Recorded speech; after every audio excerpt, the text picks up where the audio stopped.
How much do you take your reader into account? How much do you think about your reader as you're writing? How often are you afraid that you may be stepping over the boundary with readers, expecting too much from them or demanding too much? I don't know that one of many reasons for being terrified about this sort of venue is that a lot of the stuff, it sort of feels like it's not in my interest to think about. I know that if stuff is going well, it feels like I'm talking to somebody, or like there's somebody there, and I think it's somebody rather suspiciously like me. And I know, it's a very charitable way to put it. Are you making too high demands on stuff? I know I run into problems with, irritation thresholds, cost benefit flux, and all kinds of stuff. And I guess the deal that I've made with myself is I don't think about it a whole lot when I'm working, but I've got a little set of 3 or 4 readers, only one of whom is a relative, who've graciously been reading for me, for 15 years, and are fairly blunt about when irritation thresholds or gratuitousness thresholds seem to be exceeded, and I think I lean on them in the respect that it allows me not really to think about it very much when I'm doing it, which of course doesn't yield a very interesting answer. I've got an editor who's made the last, 4 things that he's worked on with me better. And he's not part of the first screen of readers because he's an authority figure and so you want to make sure. It's weird. He and I, when it gets to his point, I'll spend 9 months sending him letters begging him for editorial help. Then by the time he gets the manuscript, I will have already, I will have been done with it. It will have gone to other readers. I will have worked out my response to that, and I will be. So what he gets, I am so reptilianly attached to that the poor guy gets all these letters, which I'm sure he just throws away, and then we begin to fight about the manuscript. And he hasn't been my editor all through all the books, but he's been like the editor on the last 4. Brief Interviews with Hideous Men, the order of the things that I had sent him was utterly different than the order that's in the book, and he made the arrangement that's in the book, and it's about 450%. Well, I've already convinced you, about 450% better than what it was, and I'm just grateful anyway. And I know that I'm unusual, and the guy puts up with a lot of neurosis and mixed messages, but I've actually come to lean on him, which I'm not supposed to say, because then if the editor knows he's got you, then. Neither an editor or a reader has any obligation to continue to listen unless you're being interesting. Well, obviously both obligation and interesting would take a lot of unpacking that I don't think probably anybody here is interested in. That there's a fundamental difference between expressive writing and communicative writing. And one of the biggest problems, in terms of learning to write or teaching anybody to write, is getting it in your nerve endings that the reader cannot read your mind. That what you say isn't interesting simply because you yourself say it.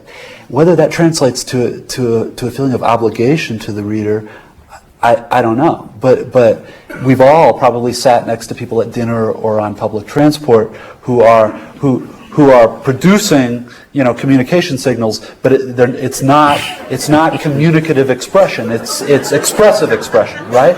And actually, it's in conversation that you can feel most vividly how alienating and unpleasant it is to feel as if somebody is going through all the motions of communicating with you, but in fact, you don't even need to be there at all. What about relationship with reviewers? I don't read them as a matter of practice. I'm fairly disciplined as long as they're in the organ. If somebody mails it to me, very often I slip up and read them, and I am not indifferent to them, and they are extremely upsetting to me, and not that they shouldn't exist. You know what? I have an analogy, but it's somewhat off color. And it involves, we got to go and listen to a research presentation at the Santa Fe Institute this afternoon. And afterwards there was a restroom break, and people were using the restroom. And because certain parts of the restrooms were occupied, I was in a stall, but I was not in a, well, I was good. There I was in a stall. And there are two guys out in the bathroom, and one says, yeah, so, you know, who are those guys there? I don't know, a couple of writers and all that. And then right away, I was in the position that I am in when I'm contemplating reading a review, which is, it is incredibly tempting to want to listen to this, but it messes you up every time, because it's a special communication between the reviewer is talking to potential book buyers or people who bought the book and, you know, want to get their own reactions checked, and it is not a communication that includes the author, I don't think. Oh, it can. It can. I mean, there are good faith reviews, there are bad faith reviews. For me, and could you poke holes in this? Yes. Would I prefer that you didn't? No. I mean, yes, because this is a protection mechanism. I've just decided that this is like people talking about you somewhere, and you're in a position to eavesdrop. And if you do, by all means, go ahead and do. But we all know what happens, right? Sitcom plots revolve around what happens, and so is it a shaky idea? Yeah. Would I prefer to be impervious to them? Yeah, I'm not, and it just helps me to pretend that they're not going on. What about scholarly articles? Do you read them? God's honest truth. I've read you know, sometimes people send them to you. I've read them. I've read a few. Don't understand them. No, I mean, like, can't follow the argument. Cannot see in my version of the text any of the stuff they see. Sometimes they're very impressive in a kind of, I wonder what on earth he's talking about. So those I don't have any problem with. And it's not a joke. That is the cold truth. I do not understand them. You two do write. A number of other novelists, other people do write.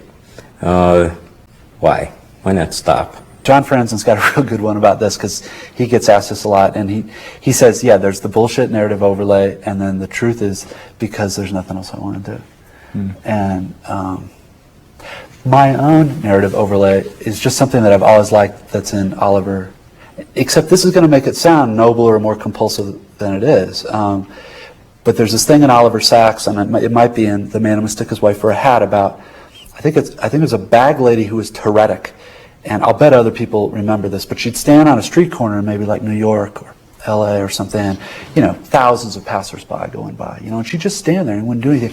But then after maybe 5 or 10 minutes, after a certain number of passerbys had gone by, she would go back into an alley and express somehow every face, and according to Sachs, it was like eerie. You know, it was like eerie. It wasn't just the faces; it was the people who go by, and then she would go back out and stand. And there's something about, I resonate with something about that. Although I wouldn't claim it's this romantic. You know, some are just driven and born and compelled to do it. Half the time, yeah, but the other half of the time, you're like, how could I ever have stopped? You know, thanking the ceiling all the time for being able to do this. I just, you know. I want, and again, narrative overlay, whatever, was in a restaurant, this was years ago, and overheard two guys talking about how hard their jobs were and how they felt like their creativity was one thing, but then there was the constant pressure, and that the industry was always changing, and that their sense, you know, that they couldn't rely on their sense of what the person they were making their stuff for was gonna think, and they were terrified that they were going to get fired, but also praying they were going to get fired because they just couldn't take this. And I don't do this often, but eventually, because I figured, right, they were part of the few, the proud. They were upholsterers. They were furniture upholsterers, and I swear to God, word for word, the conversation was, I don't know. So I guess I sort of think that there's not anything within a certain kind of broad genus of certain kinds of jobs. We were talking about this with scientists at the Santa Fe Institute. I don't think it's substantively different, at least for me, than most other jobs would be. If you were the sort of person who could be grateful in any sort of job, then I Yeah. I wish I were you. The good days are when you look up and it's just way later than you thought it could be. You know, and those are the good days. And Way later by the clock ends Yeah. in some sort of inner. and when it goes well, there's a way you're tired that's just a really good way. It's just a really good kind of tired. Thanks very much. Thank you, David.